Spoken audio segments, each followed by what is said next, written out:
La Corte Costituzionale boccia il decreto Madia sulla riforma della pubblica amministrazione e in Veneto si scatena la polemica politica. Da una parte la Lega e il governatore Zaia, ricordiamo che il Veneto era stata l'unica regione a ricorrere alla consulta, dall'altra la maggioranza che sostiene il governo. Per Nicola Finco si tratta di un colpo durissimo all'esecutivo. L'esponente del Carroccio ricorda poi i danni che avrebbe potuto causare l'accentramento delle competenze in materia di sanità, soprattutto in merito alle nomine dei dirigenti. Un grande risultato che ci permetterà di continuare a governare la sanità all'interno di questa regione, ma soprattutto ci permetterà di poter nominare i manager che poi gestiranno i nostri ospedali, perché il rischio era che arrivasse nel nostro territorio qualche magari dirigente che fino ad oggi ha gestito gli ospedali della Calabria piuttosto che della Basilicata, distruggendo i bilanci e portando la sanità di quelle regioni a livelli ovviamente pessimi. A stretto giro di posta è arrivata la risposta democratica. Per il senatore Santini il governo aveva già provveduto a correggere il testo e chiarire i punti più discussi.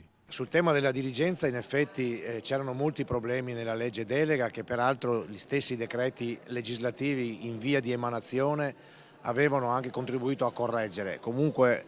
in particolare rispetto al rapporto con quelle dirigenze che hanno poi effetti nei territori regionali come nel caso della sanità ma anche in altri casi. Quindi io credo adesso che con molta e con giusto rispetto della sentenza sarà rivisto sicuramente l'impianto della legge delega e quindi saranno anche armonizzati, poi saranno rivisti i decreti legislativi che tengano conto di questa indicazione